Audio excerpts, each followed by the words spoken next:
Hi everyone. We're going to check my cheese that let me see, let me get a cutting board first. Okay, so my rice cheese, and remember here we go. I used the pulp of my ricotta, not to waste it. I put it into my recipe, and I used quite a bit of pulp. There's a video on how I made this cheese, and we're just going to check it now. It's 2 weeks, and we're going to check it to see how this cheese looks inside and how it tastes. My daughter's itching for a cheese sandwich, so I might as well test this cheese and then make her a sandwich, right? Erica, you can start toasting your bread if you want. Okay, so here we go. This is my cheese that has the almond pulp. So this is my rice cheese that I made my Havarti with. And so it's basically half nuts and half rice. But what I also did was, not to waste the pulp, I added the pulp into this mixture just to see if I'm able to utilize that pulp and have the cheese still taste good. So this is a test cheese. So I'm just going to cut a smack in the middle to show you. The firmness is great. Nice and firm. It looks fantastic inside. And now we're just going to taste it. Tastes great.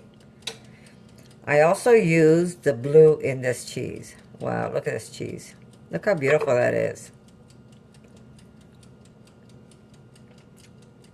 Very good. Wow. This has even more of a Parmesan taste than the one that I made earlier. Really good. A little more gritty, but it's still a very good cheese. Wow. Maybe I would next time I would probably use less pulp, but I mean, even this way it's good, because when this dries up, it's going to end up being like a Parmesan. For sure. You want to taste it? Mm-hmm. Very good. Very good. Mm-hmm. So there you go. You could utilize, if you're making ricotta, and you're going to say, what am I going to do with all this pulp? I don't want to make raw crackers, and I don't want to make raw cookies. Well, you could sneak some of that pulp in your cheese. Now, what I did was, I'm just going to put this one away. Beautiful. Look at it. It is beautiful. Nice and light also. I'll probably use less pulp, though. Not as much as I did this last recipe, but it's still good. There's nothing wrong with this cheese. Really. It's just a little more gritty, but it's still a very, very good, good tasting cheese. God.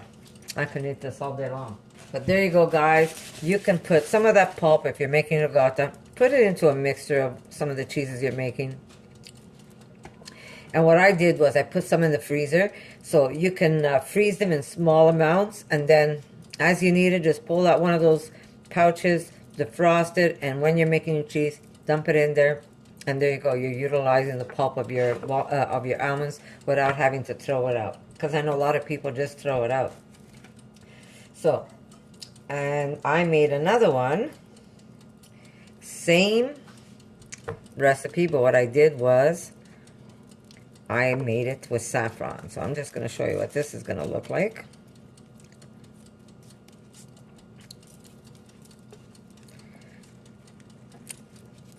At this point, it's 2 weeks now, so I could simply just remove the paper and leave the paper off.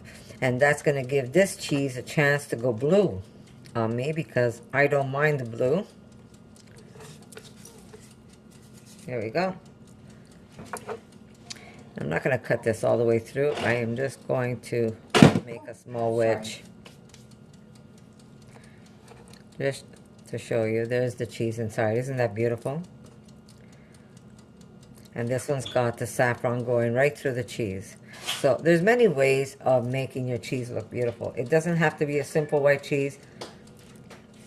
You can use saffron, and this is going to have also a different little taste because of the saffron, but it's really, really good. Yeah, that's good. Like I said, it's a little more grainy. Tastes like Parmigiano. So when this cheese ages and it gets firmer, you can even grate this like a Parmigiano on your pasta. So, very good. This recipe with the rice is a hit. I think I'm going to use it all the time because it's just fantastic. The only thing is, it's a little grainy, but for now, it's good. We're going to eat it. But next time, I'm going to use a little less of the pulp in the mixture of my rice, and that recipe is up. So if you want to follow that recipe, just cut down on the pulp, and it's going to be just a perfect cheese. And if you're okay with the feel of that, like I said, it's not graty in the sense where like you can't eat it, but you can feel it. It's not as creamy as the one where I just make just the rice and my almonds, and it's good. It's good. So I'm going to show you how my daughter likes her sandwiches. Erica? That's what I did. So good.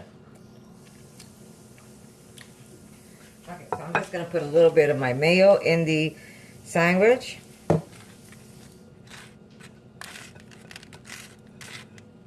Maybe not as much as I just did.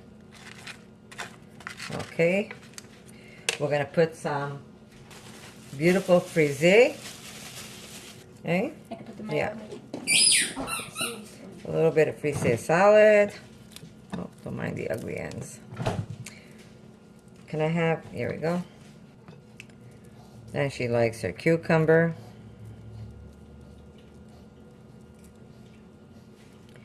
And last but not least, we're going for the cheese. Yeah. Try to do this without breaking it. And this is how my daughter likes to eat her sandwich. So there you go, guys. Very simple sandwich. Very simple and delicious cheese. Like I said, if you have extra pulp, don't be afraid. Do add some in your cheese. And if you haven't tried my rice and my almond cheese, it's a must, guys. You really need to try it because it's delicious. And get creative if you want. Just add a little bit of saffron. It doesn't have to be saffron. It could also be black pepper. Whatever you want to use. I also make some cheeses where it's encased in black pepper. It's just so beautiful. You could use fresh thyme or dry thyme, sorry. You could put some dry thyme.